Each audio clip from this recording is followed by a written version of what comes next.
হুজুর সাল্লাল্লাহু আলাইহি ওয়াসাল্লাম বলেন যে সমাজের মধ্যে যখন সুদ এরকম ভাবে কি হয়ে যায়, ব্যাপকতা লাভ করে, কি হয়ে যায়, সুদ যখন সুবিধায় পরিণত হয়ে যায়, তখন ওই সমাজের মধ্যে অপমৃত্যু, অকাল মৃত্যু যত কিছু আছে তখন সব শুরু হয়ে যায়।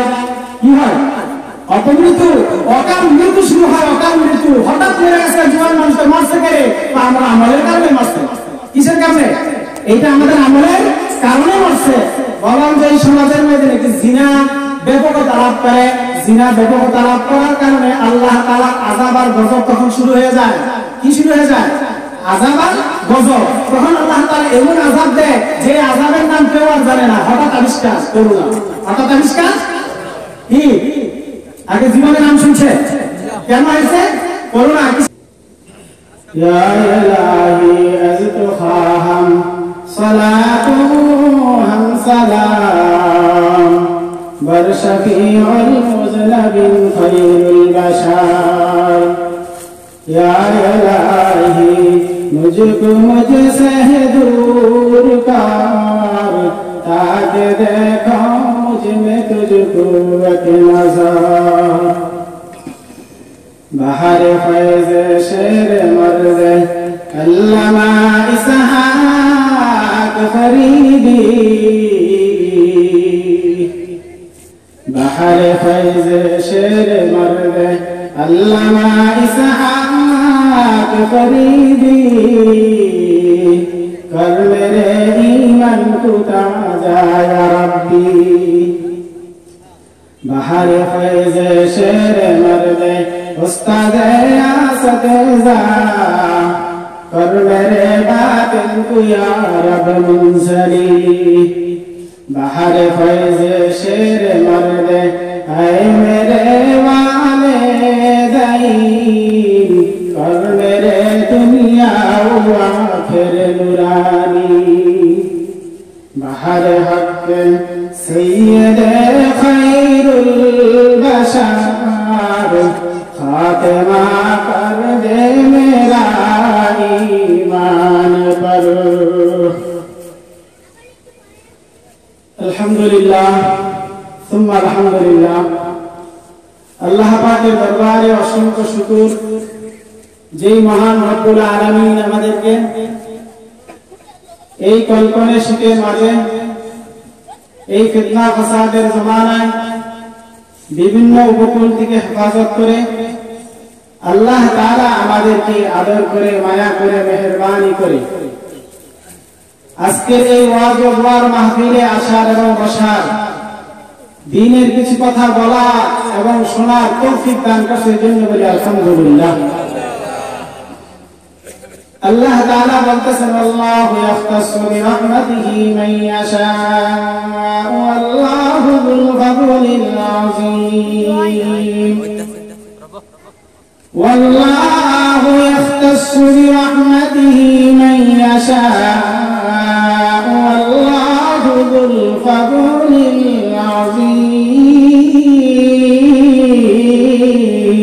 العظيم। মহান রব্বুল আলামিন বলেন, আমি আল্লাহ তাআলা যে বান্দার কামিয়াবি চাই, আমি আল্লাহ তাআলা যে বান্দার কল্যাণ চাই, আমি আল্লাহ তাআলা যে বান্দার মঙ্গল চাই, আমি আল্লাহ তাআলা যে বান্দাকে পছন্দ করি, আমি আল্লাহ তাআলা যে বান্দাকে ভালোবাসি, আমি আমার ওই বান্দাকে আমার ভালো কাজের মধ্যে তাকে নিয়োজিত করি না দে। আরে তো আসতে বলেন সুবহানাল্লাহ। মনটা অত্যন্ত দুঃখ ভারাক্রান্ত হৃদয় নিয়ে আপনাদেরকে কিছু কথা বলতে হয়। আজকে অনেকদিন যাবত এই ওয়াজের ব্যবস্থা নিয়ে দৌড়াদৌড়ি করতেছি, ইন্তজাম নিয়ে আলোচনা করতেছি, নওজওয়ানদের কাছে দাওয়াত দিতেছি, বৃদ্ধ বাবাদেরকেও দাওয়াত দিতেছি, বলা বলি হইতেছে যে এখানে একটা ওয়াজ হবে, ওয়াজ, আর ওই ওয়াজের ভিতরে আপনারা সবাই একটা দিনের জন্য কিছু সময় আল্লাহর জন্য ওয়াকফ করে দেন। বহু কান্নাকাটি করতেছি, কান্নাকাটির রেজাল্ট হলো এই কয়জন, বলেন নাউজুবিল্লাহ।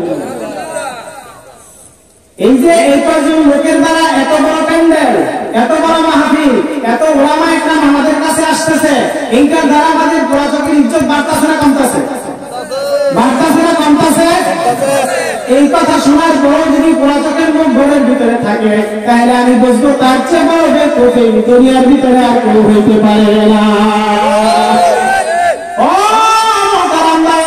বুজুর্গ, বড় আফসোস আর দুঃখ লাগে এই জন্য আজকে এত বড় একটা আয়োজন করা হয়েছে, জান্নাতের বাগানকে সাজানো হয়েছে, আল্লাহ আল্লাহ রাসূলের কথা বলা হইতেছে। এক এক কথার বিনিময়ে একটা কথা আমি বলতেছি আর একটা কথা আপনারা শুনতেছেন।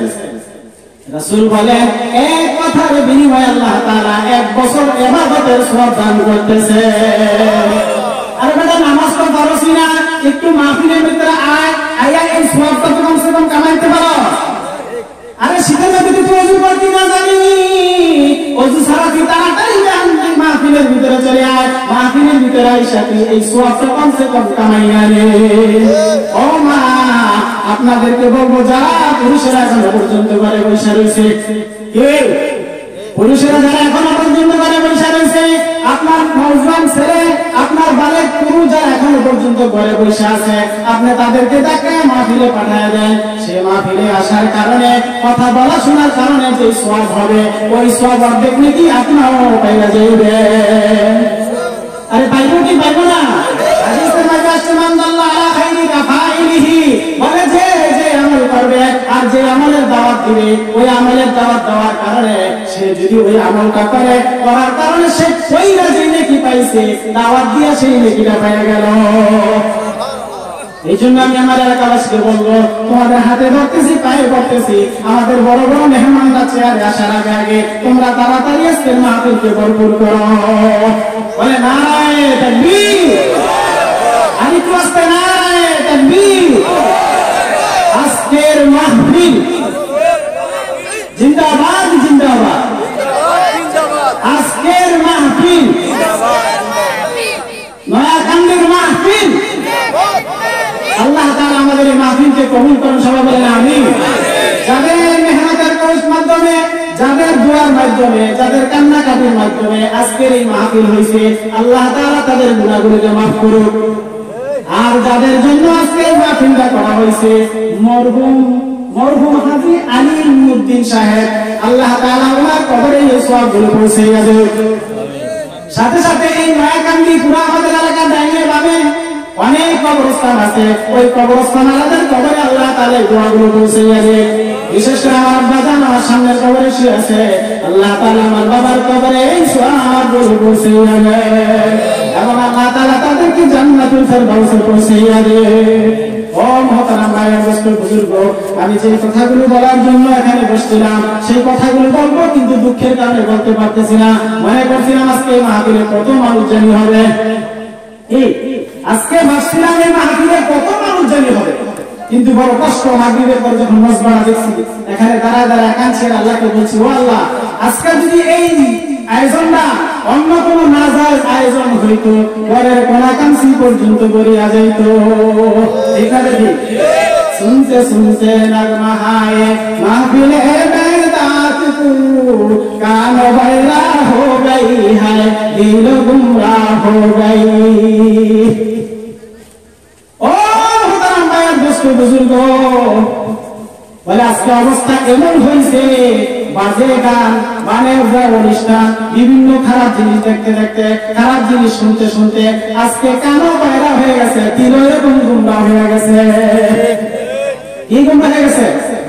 দিল আর কান গুমরা হয়ে গেছে, গুমরা হয়ে গেছে। ভালো কথা ভালো লাগে না, ভালো কথা ভালো না লাগার কারণ হলো, কবি বলতেছে, দিল জো খালি আজ হাত সে আই যাওয়া, দিল জো খালি আজ হাত সে আই যাওয়া, খানা সেটা কোতে দিল বেগুমা।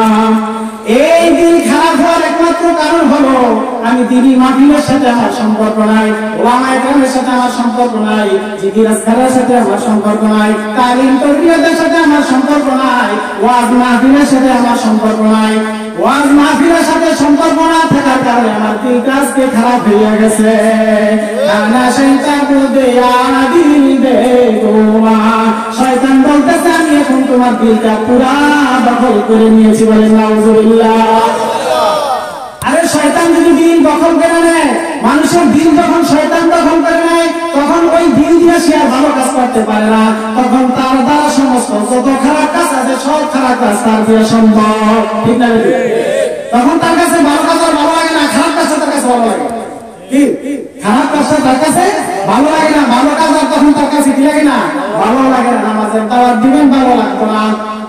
এবার খারাপ অনুষ্ঠানের জন্য তার দাওয়াত দেন, শুধু সে একাই যায় না, দল বল সহ যায়, ঠিক না? ঠিক। আরে ওই অনুষ্ঠানের কোনো ওয়াদা নাই, এই অনুষ্ঠানের ওয়াদা রয়ে গেছে। তুমি যদি এই অনুষ্ঠানে আসো, হুজুর সাল্লাল্লাহু আলাইহি ওয়াসাল্লাম বলে কদ বাদদালতু সাইয়্যাতিকুম হাসানা, বলে আল্লাহ তাআলা এখানে আসার কারণে শুধু তোমাকে নেকি আর নেকি দিবে, বলে সুবহানাল্লাহ। শুধু নেকি দিবে তাই না, বলে তোমার গুনাহগুলোকে আল্লাহ তাআলা নেকের দ্বারা পরিবর্তন করিয়া দিবে। এই জন্য শুকরিয়া আদায় করি, আলহামদুলিল্লাহ। সবাই জোরে বলি আলহামদুলিল্লাহ, আলহামদুলিল্লাহ। সবাই শুকরিয়া আদায় করলাম। আর আমরা যারা এসে গেছি, আমরা তো বাস্তবে শুকরিয়া আদায় করলাম, আলহামদুলিল্লাহ। বাস্তবে আসার কারণে আল্লাহ তাআলা আমাদের এই নিয়ামতকে আরো বাড়াইয়া দিবেন। এই বাস্তবে আসার কারণে আল্লাহ তাআলা এই নিয়ামতকে আরো অনেক অনেক বাড়াইয়া দিবেন। এই জন্য বাড়াইয়া দিবে, তখন আল্লাহ তাআলা আমার ঈমানকে মজবুত করে দিবে, বলে সুবহানাল্লাহ। তখন দিনী কথা আমার কাছে মজা লাগবে, আর খারাপ কথাগুলো আমার কাছে খারাপ লাগবে, বলে সুবহানাল্লাহ। আর এই মজমার দ্বারা এটাই চাওয়াই হইতেছে যে দিনের কথা আমার দিনের ভিতরে বসুক, আর দুনিয়াবি কথা খারাপ কথা আমার দিন থেকে বাইরে হয়ে যাক। এই মজমা দিয়ে আজকে এই জিনিস চাওয়া হইতেছে, অন্য কিছু না, অন্য কিছু চাওয়া হইতেছে না। আমরা কিভাবে সোনার মানুষে পরিণত হয়ে যায়, আমরা কিভাবে ভালো মানুষে পরিণত হয়ে যায়, আমার সমাজগুলো কিভাবে ভালো হয়ে যায়, আমার মহল্লা কিভাবে সুন্দর হয়ে যায়, মসজিদগুলো নামাজের লাইনে ভরপুর হয়ে যায়, এইটি আজকে মজমার মাধ্যমে চাওয়া হইতেছে, অন্য কোনো কিছু চাওয়া হইতেছে না। এই জন্য আপনারা তৈরি আছেন তো ইনশাআল্লাহ? যতক্ষণ পর্যন্ত এই মাহফিল চলে, ততক্ষণ পর্যন্ত আমরা ইনশাআল্লাহ এই মাহফিলের মধ্যে থাকবো, ইনশাআল্লাহ। রাজি আছে? এই জন্য ভাইয়ার মোহতারাম দোস্ত বুজুর্গ, আমি একটা আয়াত করেছি, ওই আয়াতের মধ্যে একটা কিছু কথা বলবো, যদি আল্লাহ তাআলা তৌফিক দান করেন। সবাই বলেন আমিন। আল্লাহ তাআলা কোরআনে কারীমের মধ্যে বলতেছেন, ইয়া আইয়ুহাল্লাযীনা আমানু লা তাকুলুর রিবা আযআফাম মুদাআফা। আল্লাহ তাআলা বলেন, ইয়া আইয়ুহাল্লাযীনা আমানু, আল্লাহ তাআলা বলেন, ইয়া আইয়ুহাল্লাযীনা কাফারু, কাফিরু, ইহুদি, নাসারানি, ইয়া আইয়ুহাল মুশরিকুন, এই কিছু বলে নাই। ইয়া আইয়ুহাল্লাযীনা আমানু, হে মুমিনরা, লা তাকুলুর রিবা আযআফাম মুদাআফা।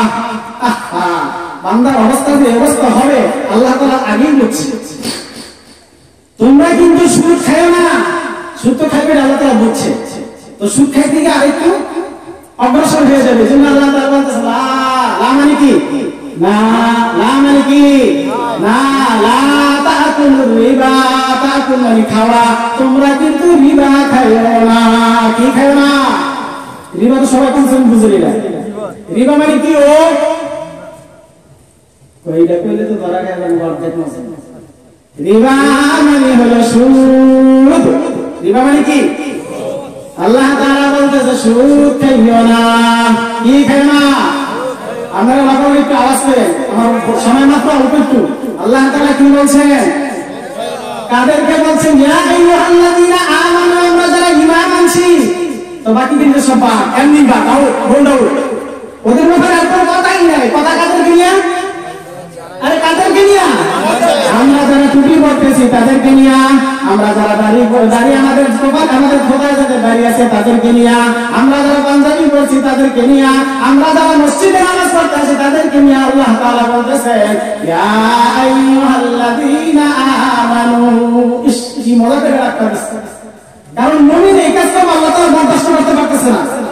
এই জন্য আল্লাহ তাআলা বলতেছে, লা তাকুলুর রিবা আযআফাম মুদাআফা, বলে তোমরা সুদ খাইও না, আবার সুদ খাইতে গিয়ে চক্রবৃদ্ধি হারে খাইও না। কি হারে?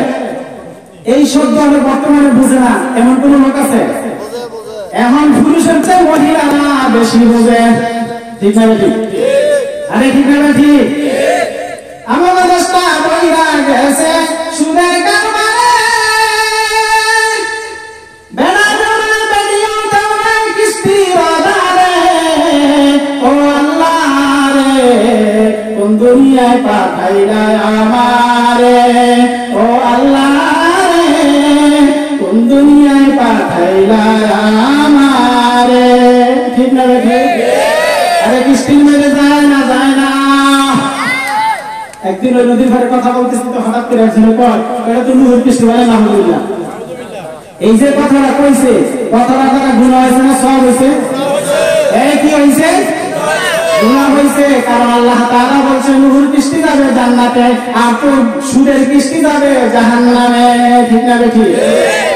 আমার অবস্থা বইরা গেছে সুদের কারবারে, বেড়া তোরার বেদিও তোরার কিস্তি দাঁড়ে, ও আল্লাহ রে কোন দুনিয়াতে পাঠাইছ আমারে।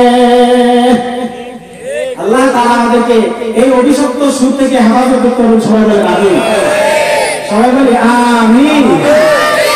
ও মুহতারাম ভাইয়া বুজুর্গ, এখানে আল্লাহ তাআলা সুদ খাওয়াকে হারাম করলেন। আল্লাহ তাআলা মানুষকে বানাইছেন, মানুষকে বানায় আল্লাহ তাআলা মানুষ কি খাবে না খাবে সব ধারাবাহিকভাবে আল্লাহ তাআলা বলে দিচ্ছেন। তাহলে কি বলছেন? তাহলে ও বান্দা, যেই জিনিসটা তোমার জন্য খাইলে শরীরের জন্য উপকার হবে, তোমার ভালো হবে, ওই খানার জন্য আমি আল্লাহ তাআলা বলছি। কোন খানা? যেই খানা খাইলে তোমার ভালো হবে ওই খানা আমি তোমার জন্য বরাদ্দ করছি। আর তুমি কেন খারাপ খানা খাইতে যাও? কি ঠিক না বেঠি? আল্লাহ কি আমাদের উপর দয়ালু না? দয়ালু কিনা? আমাদের উপর জুলুম করেন? তাহলে জুলুম যদি করতেন তাহলে আল্লাহ কইতো এই তুই মদ বেচা ইয়া দুধ বেচা মদ খা। কি কইতো? এই দুধ বেচা তুই মদ খা, এই পানি বেচা তুই গাঁজা খা। ঠিক না বেঠি? আর অথচ আল্লাহ তাআলা বলতেছে না না, বলে তুমি কি করো? বলে তুমি খারাপ জিনিস খাইয়া ভালো জিনিসটা করো। ঠিক না বেঠি? ভালোটা করতে পেরেছি। আর আমি আল্লাহ তাআলা নিষিদ্ধ কাজটাকে আমার উপর আমি বর্তায় নিছি, আমি নিজেই নিয়ে নিছি। আল্লাহ যেটা করতে নিষেধ করছে ওইটা আমি বেশি করতেছি। ঠিক না বেঠি? ওইটা আমি নিজের উপর আরো বেশি করতেছি, আল্লাহর উপর দিয়ে গিয়ে এরপর আমি চেষ্টা করতেছি। এখন আল্লাহ তাআলা আমার উপরে খুশি না বেজা? আর খুশি না বেজা? আল্লাহ তাআলা বলতেছে ইয়া আইয়ুহার রাসূলু কুলু মিনাত তাইয়্যিবাতি ওয়া আমালু সালিহা। এক নম্বরে আল্লাহ তাআলা নবীদের কি বলতেছে? ইয়া আইয়ুহার রাসূলু, হে নবীরা, কুলু মিনাত তাইয়্যিবাতি, তোমরা পবিত্র খানা খাও, ওয়া আমালু সালিহা, এবং নিজেরা নেক আমল করো। কি করো? তো নবীদেরকে তো আল্লাহ তাআলা হেকামতের জন্য পাঠাইছে। এরপরও আল্লাহ তাআলা নবীদেরকে বলতেছে হে নবীরা, আপনারা নিজেরা নেক আমল করেন এবং যেটা সবচেয়ে উত্তম খানা ওই খানাটা খান। কোন খানা? যে খানাটা উত্তম ওই খানাটা আপনি খান। আপনি কি করেন না অন্য কোনো খানার দিকে নজর দিয়েন না। এখন কি শুধু নবীদের কি বলছেন? আমারও কইছে আল্লাহ তাআলা, আমারও কইছে। কি কইছে? ইয়া আইয়ুহান নাসু কুলু মিম্মা ফিল আরদি হালালান তাইয়্যিবা। এবার আল্লাহ তাআলা বলছে ও মানুষেরা, তোমরা দুনিয়ার ভিতরে যেটা হালাল, আবার দুনিয়া লাগাই দিছে সাথে, কারণ দুনিয়ার মধ্যে তো অনেক খানা আছে যে খানাটা তোমাদের জন্য হারাম। হারাম না? হারাম কি হারাম না? যেই খানাটা হারাম এই খানাটা যাতে আমরা না খাই, এই জন্য আল্লাহ তাআলা বলছেন মিম্মা হালালান তাইয়্যিবা, যেই খানাটা তোমাদের জন্য পবিত্র ওই খানাটাই তোমরা বেশি খাও। কি? ওই খানাটা তোমরা বেশি খাও। আর ওই হালাল খানা খাইয়া যখন তুমি ইবাদত বন্দেগী করবে তখন তোমার ওই ইবাদতের মধ্যে রূহ আসবে। কি আসবে? ইবাদতের ভিতরে রূহ আসবে, ইবাদতের ভিতরে মজা আসবে। আর হারাম খানা যদি তুমি খাও, হারাম খাওয়ার কারণে তোমার দিল মরে যাবে। কি মরে যাবে? কি মরে যাবে? দিল মরে যাবে। কারণ হারামের মধ্যে কি নাই? হারামের মধ্যে কি নাই? যদি হারামের মধ্যে আরাম থাকতো তাহলে আল্লাহ তাআলা কোরআনে কারীমে হাদিসের মধ্যে বলতেন এই কথা যে তোমরাও হারাম খাও আর এই হারামের মধ্যে আরাম আছে। এই হারামের মধ্যে কি আছে? আরাম আছে। ও মুহতারাম ভাইরা বুজুর্গ, 27 জামাদিউল উলা 1411 হিজরিতে দাওয়াত ও তাবলীগের কিংবদন্তি বক্তা পাকিস্তানের মাওলানা তারিক জামিল সাহেব, উনি একটা বয়ান করছিলেন অনেক আগে এবং ওইটা বয়ানটা এখন কিতাবাতের বাইরে হয়ে গেছে। ওই বয়ানের মধ্যে উনি বলছেন যে এক পুলিশ ছিল, তো ওই পুলিশ কোথাও এক জায়গায় গেছে, যাওয়ার পরে সে ইন্তেকাল করছে। তো ইন্তেকাল করার পরে তাকে দাফন দেওয়ার জন্য কবর করা হয়েছে। তো যখন কবর করা হয়েছে, জানাজার পরে সবাই মিলা তাকে কবরে গেছে রাখার জন্য। তো যখন কবরে রাখতে গেছে, দেহের সঙ্গে সঙ্গে কবরটা চিকুন হয়ে গেছে, মানে চাইপা গেছে। কবরটা কি হয়ে গেছে? চাইপা গেছে। এবার জানাজার হুজুর সহ মুসল্লিরা সহ পেরেশান হয়ে গেছে। ও আল্লাহ, এটা কি দেখলাম আর কি হইল? সে মারা গেছে, আমরা তার জানাজাও করলাম, তাকে কবরে রাখার জন্য আসলাম। কবরে রাখতে আইসা এটা কি দেখলাম? তো বলতেছে, বুঝছি মনে হয় এই জায়গার মধ্যে কোনো সমস্যা আছে, যার কারণে জায়গাটা চেপে গেছে। তো আরেক জায়গায় কবর করছে। কবর করার পরে ওই কবরে যখন আবার তাকে রাখতে গেছেন, রাখতে যাওয়ার পরে দেখো এই কবরটাও আবার এই অবস্থায় হয়ে গেছে। কি কবরটা আবার চেপে গেছে। একে একে 3 বার করছেন। 3 বার করার পরে সমস্ত লোক এবার সবাই মিলে আল্লাহ তাআলার কাছে কাঁদতেছে, ও মাবুদ, এই লোকের অপরাধের কারণে কবর তাকে নিতে চাইতেছে না, আপনি মেহেরবানি করে তাকে মাফ করিয়া দেন। কবর নিতে চাইতেছে না, তাকে মাফ করে দেন। এবার চতুর্থবার যখন তাকে আবার কবর নিয়ে শোয়াইছে, শোয়ার পরে ওই কবরে রাখার সাথে সাথে কবর এরকম ভাবে চাপার কারণে লাশ উপরে আবার ফেলাই দিছে। বলেন নাউজুবিল্লাহ। কবর তাকে কি করতেছে না, নিতেছে না। কবর কি করতেছে না, নিতেছে না। তার কারণ এখন কেউ বুঝে না। যাই হোক, এখন করবে কি, কোনো উপায় নাই। এবার তার বাড়িতে গেছে, বাড়িতে যাইয়া তার স্ত্রীকে জিজ্ঞাসা করতেছে, তার আত্মীয় স্বজনদেরকে জিজ্ঞাসা করতেছে যে সে তো মারা গেছে, মারা যাওয়ার পরে আমরা তাকে কবরে রাখতে চাইতেছি, কিন্তু কবর তো তাকে নিতেছে না। কবর কি করতেছে না, নিতেছে না। বলে তার কারণ কি? তো বলে সে কি আমল করত? বলে সে দুনিয়ার ভিতরে যখন ছিল, থাকা অবস্থায় সে পুলিশে চাকরি করছে, আর পুলিশে চাকরি করার পরে সে ঘুষ খাইছে। কি খাইছে? ঘুষ খাইছে। তো সে যে ঘুষ খাইছে, তখন তারা বুঝতে পারছে এই ঘুষ যে হারাম, এই হারাম জিনিস যে খাইছে, এই হারামের কারণে মাটিটাকে তখন নিতেছে। মাটিটাকে কি করতেছে না, আজকে তাকে নিতেছে না। ও মুহতারাম ভাই আর দোস্ত বুজুর্গ, আল্লাহর রিজিক, হালাল রিজিক আমি না খাইয়া হারাম রিজিক খাইতেছি। এখনো পর্যন্ত আমি সুস্থভাবে জমিন দিয়ে চলাফেরা করতেছি, জমিন দিয়ে হাঁটতেছি, জমিনের মধ্যে চাষাবাদ করতেছি। আমাদের বদামলের কারণে, আমাদের গুনাহের কারণে এখনো পর্যন্ত জমিন আমাদের যে পাকল করে নাই, এটার জন্য বহুত বহুত বড় নিয়ামত। ঠিক না বেশি? বহুত বড় নিয়ামত যে এখনো পর্যন্ত মাটি আমাকে ঠিক নাই, গ্রাস করে না। এই সুযোগ আল্লাহ তাআলা আমাদেরকে দিছে। কারণ আল্লাহ তাআলার যে আদেশ নিষেধ আছে, সেই আদেশ নিষেধকে অমান্য করে আজকে আমরা আল্লাহর জমিনে চলতেছি গর্ব করিয়া, অহংকার করে। মুহতারাম ভাই আর দোস্ত বুজুর্গ, এর বড় যে আল্লাহ তাআলা আমাদের উপরে ইহসান করছে, এটা বড় দয়া আর মেহেরবানি আল্লাহ। কি বড় দয়া আর মেহেরবানি আল্লাহ তাআলা। এই জন্য আল্লাহ তাআলা বলছে, সুদ থেকে তোমরা কি করো, দূরে থাকো। সুদ থেকে তোমরা দূরে থাকো, হারাম থেকে দূরে থাকো। কারণ হারামের কি নাই, হারাম নাই। হারামের কি নাই, হারাম নাই। এই জন্য সুদের ব্যাপারে আল্লাহ তাআলা কোরআনে কারীমে বিভিন্ন ভাবে এই উম্মতকে বুঝাইছেন। হুজুর সাল্লাল্লাহু আলাইহি সাল্লাম হাদিসের মধ্যে বুঝাইছেন, সুদ হলো এত খারাপ, সুদরা এত খারাপ, এত খারাপ। হুজুর সাল্লাল্লাহু আলাইহি ওয়াসাল্লামের হাদিসের মধ্যে বলতেছেন, কেউ যদি জেনে শুনে ইচ্ছাকৃতভাবে 1 দিরহাম সুদ খাইলো, বলে সে জন্য 36 বার জিনা করলে যেই গুনাহ হয়, এর চেয়ে বেশি গুনাহ তার আমল নামায় বলে নাউজুবিল্লাহ। কি 36 বার জিনা করলে যেই গুনাহ না হয়, ওই গুনাহ তার হইতে থাকে বলে নাউজুবিল্লাহ। অন্য হাদিসের মধ্যে বলতেছেন হুজুর সাল্লাল্লাহু আলাইহি ওয়াসাল্লাম, বলে সুদের হলো 70টা শাখা। কয়টা শাখা? কয়টা স্তর? 70টা। এর মধ্যে সর্বনিম্ন সুদ হলো নিজের মায়ের সাথে অপকর্ম করা। এখন যদি কেউ আপনার মায়ের তুলে গালি দেবে, তা আপনার কাছে লাগে কেমন? আরে লাগে কেমন? আপনার শরীরে কুলায় না, রক্তে কুলায় না, যেইভাবে হোক এই সুদ আমি প্রতিশোধ নিয়ে নেই। ঠিক না বেটি? তো প্রতিশোধ নিয়ে নিতে সে বুঝি মরে গেছে। ঠিক না বেটি? তো তুমি যদি তোমার মায়ের গালি দেওয়ার কারণে তোমার শরীরের ভিতরে এতটুকু হেসাসার অনুমতি করিতে হয়, তাহলে রাসূল সাল্লাল্লাহু আলাইহি ওয়াসাল্লাম বলতেছে, তুমি যে সুদ খাইতেছো, সুদ খাওয়ার কারণে তোমার মায়ের সাথে জিনা হইতেছে, এইটা কি তোমার কাছে লজ্জা লাগতেছে না? এইটা তোমার কাছে লজ্জা লাগে কিনা? কিন্তু আজকে আমাদের সমাজটা এমন হয়ে গেছে যে আমাদের আজকে লজ্জা লাগে না, আজকে সুদরা আমাদের মধ্যে এরকম ভাবে সুবিধা পরিণত হয়ে গেছে। নাউজুবিল্লাহ মিন যালিক।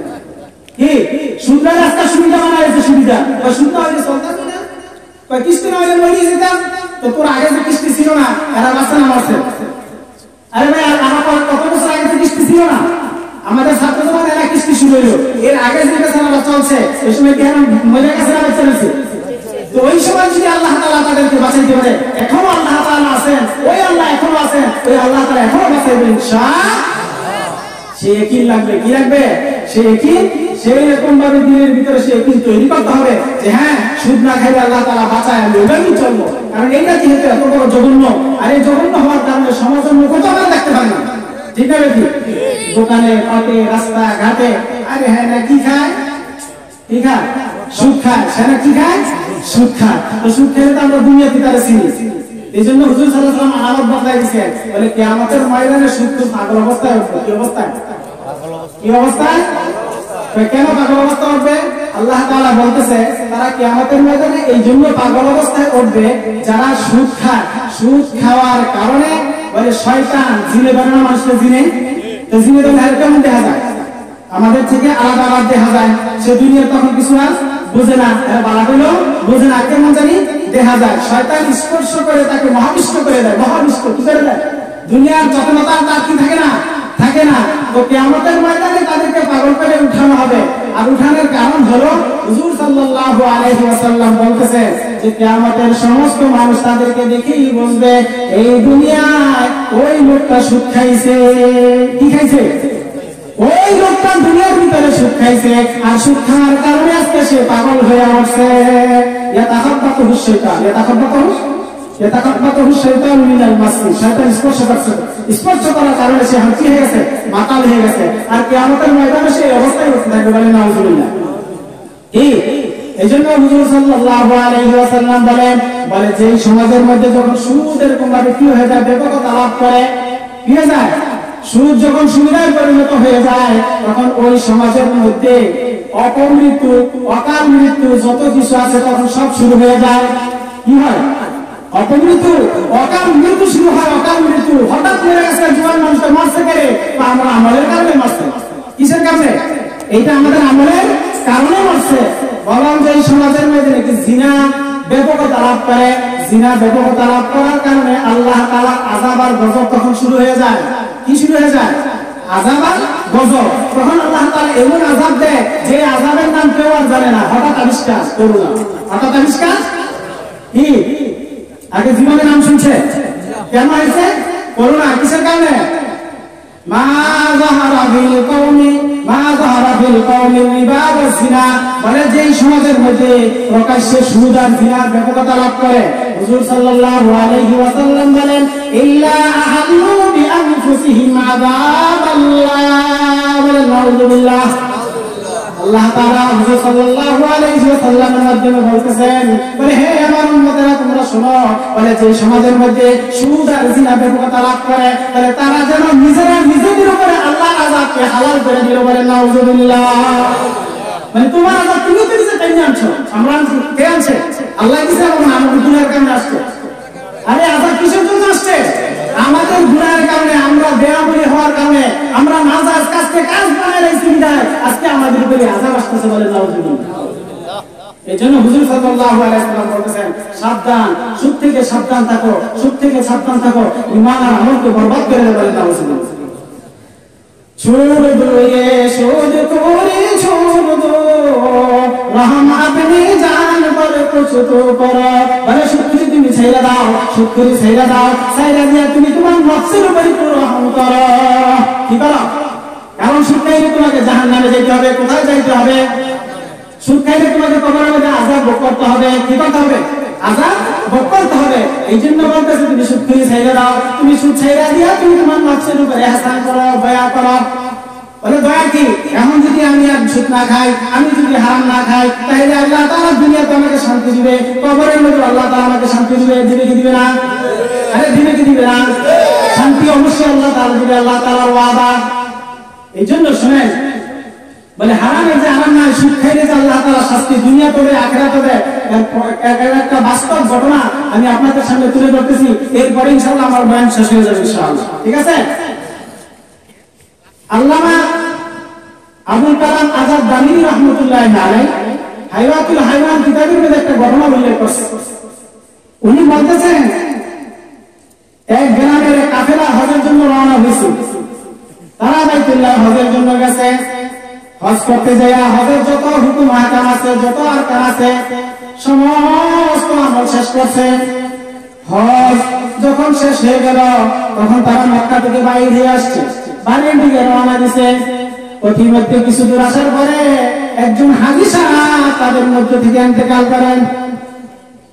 ইন্তেকাল হওয়ার পরে ওই সমস্ত হাজিরা সবাই মিলে তার জানাজার ব্যবস্থা করছে, কাফন দাফনের ব্যবস্থা করছে। ব্যবস্থা করার পরে তাকে এরকম ভাবে কবর খনন করা হয়েছে। কবর যখন খনন করা হয়ে গেছে, জানাজার পরে তার কবরে তার লাশটা রাখা হবে। যখন সাথীরা ওই লাশটা তার কবরে রাখতে গেছে, রাখতে যাওয়ার পরে যা দেখে এমন বড় এক অজগর সাপ ফনা দইরাই কবরের মাঝে বৈশা রয়েছে।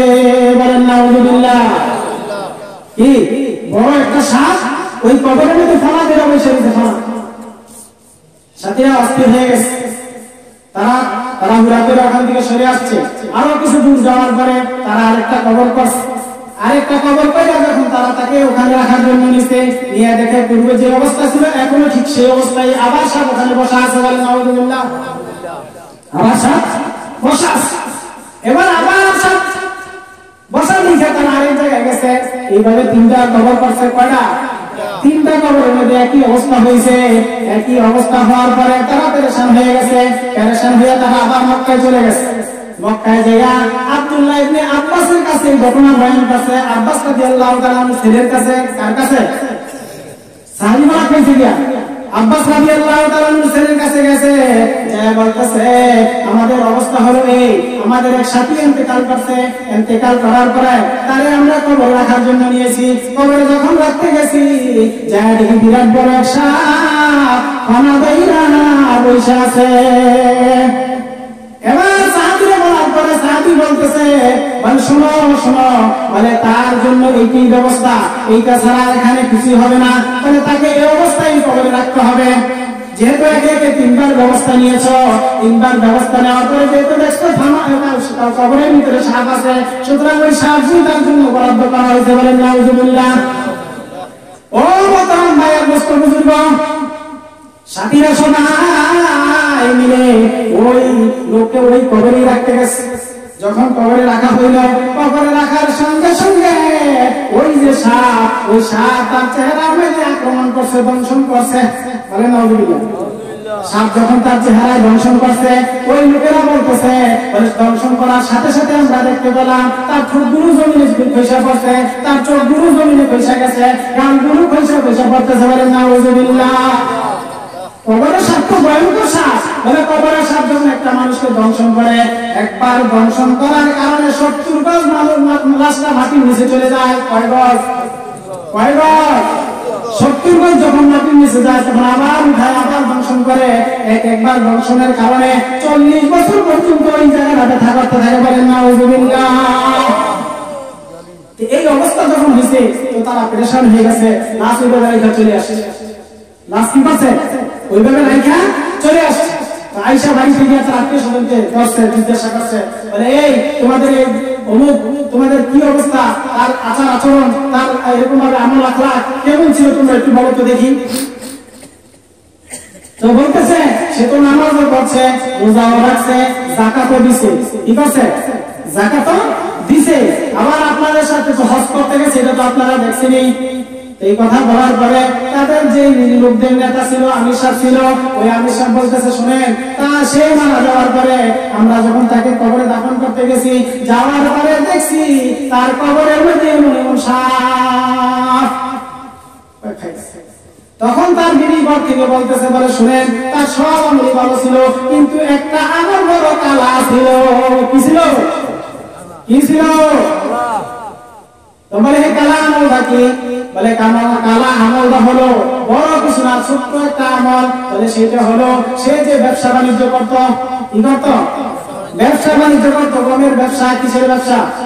গমের ব্যবসা করত, তাহলে সে যখন এরকম ভাবে কি করতো, গমের ব্যবসা করতে যাইতো মাহাজনের, ওই মাহাজনের ভালো গমগুলো সে এরকম ভাবে আলাদা তার জন্য রেখে দিত।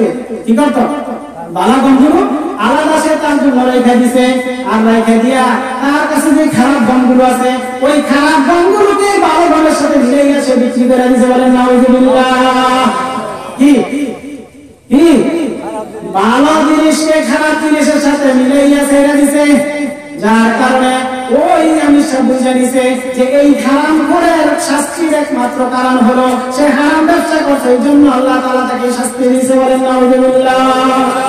তো সুতরাং বুঝা গেল সুন্নত ব্যবসা করা কি সুন্নত। তো সুন্নতি ব্যবসাকে হালাল ভাবে করতে হবে, হারাম ভাবে করা যাবে না। এই জন্য হুজুর সাল্লাল্লাহু আলাইহি ওয়াসাল্লাম বলেন, যখন ব্যবসায়ীদের মধ্যে গন্ডগোল শুরু হয়ে যায়, নেওয়ার সময় বেশি নেয়, দেওয়ার সময় কম দেয়, দেওয়ার সময় কম দেয়। যখন এই অবস্থা উম্মতের মধ্যে ব্যাপকতা লাভ করবে, হুজুর সাল্লাল্লাহু আলাইহি ওয়াসাল্লাম বলেন, তখন এই উম্মতের ভিতরে অনাবৃষ্টি শুরু হবে। অনাবৃষ্টি কি বৃষ্টি? আর বৃষ্টি হতো না, কি হতো না, বৃষ্টি হবে না। দেখেন না আল্লাহ তাআলা এই মুহূর্তে অবস্থা কেমন চেঞ্জ করে দিয়েছে। আগে আমাদের বাংলাদেশে 6 ঋতু ছিল, এক এক সময় এক এক দৃশ্য ছিল, কি মজা লাগছে, কি আনন্দ লাগছে। এখন আছে কি? কি মুরব্বিরা কথা বলেন নাকি? এখন আছে নাই। তার কারণটা কি? সব আল্লাহ তাআলা উঠাই নিতেছে শুধু বদ আমলের কারণে। কিসের আমলের কারণে? কিসের কারণে? বদ আমলের কারণে। মানুষ আজকে হারাম খাইতে খাইতে দিনের ভিতরে সমস্ত কিছু হারাম করে ফেলছে, যার কারণে কোনো ভালো জিনিস তাদের কাছে আজকে ভালো লাগতেছে না। এই জন্যই হারামের ব্যাপকতার কারণে আজকে রহমত বরকত যত কিছু আছে সব আল্লাহ তাআলা তুলে দিয়েছে, কিন্তু হারামের যে হারাম নাই সে নিজেই কথা জানে। জানে কি জানে না? বলে কি পরিমাণ দুধের মধ্যে পানি নিল এখন তো কি আসা কথা না? অবস্থা কিন্তু অনেক বড়। 10 কানি 50 কানি 20 কানি 5 কানি জমিনের মালিক, ভালো ব্যবসা বাণিজ্য ভালো ভালো কাম করে, এই লোকটাও কিন্তু দুধের মধ্যে পানি রেখে দিয়েছে। পশুখান থেকে ফাঁসি দেওয়ার মতো না? কে দিল তোমাদেরকে ইমান শিক্ষা? একটা পানি, এক কেজি দুধের মধ্যে তুমি একটা পানি মিলে যদি 10 টাকা বেশি পাইছো, এই 10 টাকা তুমি ইমানটা বিক্রি করে দিবে। আর এটা দিনের ভিতরে কুলাই গেলে যে আমি এরকম একটা পিওর জিনিস যেটা আল্লাহ তাআলা নিয়ামত, খাইতেছে গাছ, বাড়িতেছে দুধ, মানুষ দুধ খেয়ে তার ব্রেন বাড়বে, শক্তি হবে, ইবাদত করতে পারবে। আর সে হালাল হারাম মেতে কি হারাম কাজটা করে দিলি? কি সে হালাল কাজ করে কি হারাম করে দিলি? তোর দিনে কি একটু লাগবে না? কি দিনের ভিতরে একটু লাগবে না? ও মুহতারাম ভাই আর বুজুর্গ, এই জন্য হারাম থেকে বাঁচতে হবে। কি করতে হবে? এই হারাম থেকে বাঁচতে হবে। হারামের মধ্যে আরাম নাই, আর হালালের মধ্যে আরাম আছে। হালালের মধ্যে কি আছে? আরাম আছে। তাইলে শুনেন, গত জুমায় আমাদের ইমাম সাহেব বয়ানটা করতে আমাদের মসজিদে, তো সেটা হলো আমাদের মাযহাব কয়টা? তো চারটার মধ্যে কি কি? হানাফি, শাফি, মালিকি, হাম্বলি। তো হাম্বলি মাযহাবের ইমাম হলো আহমদ ইবনে হাম্বল রাহমাতুল্লাহ আলাইহি। কে? আহমদ ইবনে হাম্বল রাহমাতুল্লাহ আলাইহি। তো উনি তো হলেন শাফি রাহমাতুল্লাহ আলাইহির ছাত্র। উনি কি শাফি রাহমাতুল্লাহ আলাইহির ছাত্র। তো হালাল খাওয়ার মধ্যে যে রহমত বরকত আছে, ঘটনা বোঝানোর জন্য কথাটা বলতেছি, 2 মিনিট লাগবে। তো উনি একবার এরকম ইমাম শাফি রাহমাতুল্লাহ আলাইহির বাড়িতে বেড়াইতে যাবেন, বেড়াইতে। তো এদিকে উনি ঘরের মধ্যে এলান দিয়ে দিচ্ছেন যে আজকে কিন্তু এই জমানার সবচেয়ে বড় বুজুর্গ ইমাম এরকম ভাবে হাম্বলি মাযহাবের ইমাম আমাদের বাড়িতে আসতেছে, সুতরাং সবটা তোমাদের চলাফেরা, তোমাদের আচার আচরণ, তোমাদের কথাবার্তা সবকিছু বাপ বালা হইলে খুব বালা, মা বালা হইলে জি বালা। তো যেমন শাফি রহমতুল্লাহ এমন ওনার সন্তান, এমন ওনার মেয়ে, সব ভালো। ভালো কি ভালো না? তো যাওয়ার পরে এইবার ইমাম শাফি রহমতুল্লাহ আলাইহির মেয়ে খুব কৌতূহল যাচ্ছে যে আব্বা কইতেছে এই জন্য এত বড় বুজুর্গ আসতেছে আমাদের ঘরে, আমাদের বাড়িতে, উনি কত বড় বুজুর্গ একটু চেক করি তো দেখি। ভালো লাগতেন না? মেয়ে মেয়ে কেমন মেয়ে এটা ভাই, একটু চেক করি। তো মুহতারাম ভাই আর বসতো বুজুর্গ। এবার ওই মেয়ে সমস্ত খানা পাকাইছে, পাকায় রাত্রিবেলা যখন খানার সময় হয়েছে, খানার সময় হওয়ার পরে খানা হুজুরের সামনে পেশ করছে। তো পেশ করার পরে হুজুরের নজর তো ছিল অনেক তাওয়াজুওয়ালা নজর। উনি যা দেখতেন, দেখলে বুঝতে পারতেন যে এটার মধ্যে কি আছে, ওটার মধ্যে কি আছে, এটা হালাল না হারাম, এটার মধ্যে নূর আছে না নাই, বরকত আছে না নাই, সব বুঝতে পারতেন। সুবহানাল্লাহ। এবার খানা যখন সামনে আইছে, তো হুজুর এরকম খানা দেখে এই খানার মধ্যে এত রহমত আর এত বরকত আর এত নূর চমকাইতেছে, আল্লাহু আকবার। আজকে এই খানা সব না খায় সালাম দিত না, সব না খায় জীবন দিত না, সালাম দিত না। এখন মেয়ে যত খানা দিছে দেওয়ার পরে হুজুরের কাছে সব খাইছে। তো যখন খেয়ে গেছে এই খানা প্লেটগুলো খালি গেছে পরে, তো যাওয়ার পরে ওনার মেয়ে চিন্তা করতেছে, আমরা জানি যে বুজুর্গরা যে যত বড় বুজুর্গ সে তত কম খানা খায়, সে তত কি খায়, খানার মধ্যে সময় কম দেয়, খানা কম খায়, মানে পরহেজ করে চলে। এটা কি করলো, সব খানা খাই দিয়েছে, বাবার এত বড় বুজুর্গ, তো ঠিক আছে। তো আরেকটা চেক করি, কি তো রাত্রে তো থাকবো, তো থাকার কারণে তো রাত্রে পাচ্ছি পানি লোড়া ওনার দরজার সামনে দিয়ে দিচ্ছে, কারণ জানে যে বুজুর্গ মানুষ রাত্রে তো তাহাজ্জুদ করবে, রাত্রে কি করবো, তাহাজ্জুদ নামাজ করবে। তো লোড়ার মধ্যে পানি দিয়া দরজার সামনে দিয়ে দিচ্ছে। তো দরজার সামনে যখন দিয়ে দিচ্ছে, তো ফজরের সময় যখন হয়েছে, সকাল যখন হয়ে গেছে, তো যেই লোড়ার পানি জমিতে হ্যাঁ দিয়ে দিচ্ছে, কি যেই লোড়ার পানি জমিতে হ্যাঁ দিয়ে দিচ্ছে, রোয়ার পরে তো এটা কেমন কিছু আমরা জানি বুজুর্গরা তাহাজ্জুদ করে, কি করে বুজুর্গরা তাহাজ্জুদ করে, হ্যাঁ তাহাজ্জুদ করে না, আমার বুজুর্গ হলো কি করে। এইবার শাফি রহমাতুল্লাহ আলাইহি বলতেছে, বাবা আপনি বললেন যে এই জমানার এত বড় বুজুর্গ হইতেছে, আর এই বুজুর্গ দেখলাম খানাও সব খায় রইল, বুজুর্গরা খানা খায় কম, আবার দেখলাম রাত্রে তাহাজ্জুদ করলো না, ফজর নামাজ পড়তে গিয়ে রোজা নিয়া, এটা কেমন বুজুর্গ। ও মোহতারাম ভাই আর বুজুর্গ, তখন শাফি রহমাতুল্লাহ আলাইহি কথা তো ঠিক হইছে, কি কয় কথা তো ঠিক হয়, এটা তো ওনার কাছে জিজ্ঞাসা দরকার, কার কাছে, ওনার কাছে জিজ্ঞাসা করা দরকার। তো ঠিক আছে, ওনারা জিজ্ঞাসা করি, তো এরকম তো হিরো না, সব শোনা যায় না কথা। তো হুজুরে জিজ্ঞাসা, হুজুর আপনার খানা দেওয়া হলো, আপনার সব খানা খাই ফেললেন, তার কারণ কি। তো বলতেছে, দেখেন হুজুর আপনি তো হলেন আমলি লোক, বরকতওয়ালা লোক, আপনার আমলের বরকত এই খানার মধ্যে আমি পরিমাণ দেখতেছিলাম, নূর আর নূর এই পরিমাণ দেখতেছিলাম, যার কারণে সমস্ত নূরওয়ালা খানা আমি খাই ফেলছি, সুবহানাল্লাহ। তো আমার মেয়ে বলতেছে, আমি বলে তাহাজ্জুদ করেন নাই, তো বলতেছে হ্যাঁ ঠিকই তো আমি তো তাহাজ্জুদ করি নাই, সরি বলে আপনি আজকে এরকম ভাবে তাহাজ্জুদ করেন নাই। তো বলতেছে না আমি তাহাজ্জুদ করছি। তো কেমনে করছেন, আপনি যদি ওযু করেন নাই, যে পানি এই পানি রয়ে গেছে। তো হুজুর শুনেন, আপনার যে রহমতের বরকতের খানা আমি খাইছি, খাওয়ার পরে আমার শরীরে এই পরিমাণ শক্তি আর এরকম ভাবে আধ্যাত্মিক অবস্থা আমার তৈরি হয়েছে, যে হওয়ার কারণে সারা রাত আমার ঘুম হয় নাই। আজকের এই বরকতি খানার কারণে আমি আজকে এক রাতে উম্মতের জন্য 1000 মাসালা হল করছি, বলেন সুবহানাল্লাহ। কত মাসালা, 1000 মাসালা হল করছে। ও মোহতারাম ভাই আর দোস্ত বুজুর্গ, এইটা হলো হালালের বরকত। এটা কিসের বরকত, হালালের বরকত। এই মজমাগুলো আজকে জমানের একমাত্র উদ্দেশ্য, একমাত্র কারণ হলো এখান থেকে যাতে আমরা হালাল হারামকে চিনা, ওই অবস্থান আমরা চলতে পারি, দ্বীনকে মানতে পারি। এই জন্যই মাহফিলের ব্যবস্থা। আল্লাহ তাআলা আমাদেরকে এই হালাল হারামকে বুঝা শুনা এর উপরে আমল করতে পারি। আল্লাহ তাআলা আমাদেরকে তৌফিক দান করুন, আমিন। ওয়া আখিরু দাওয়ানা আলহামদুলিল্লাহি রাব্বিল আলামিন।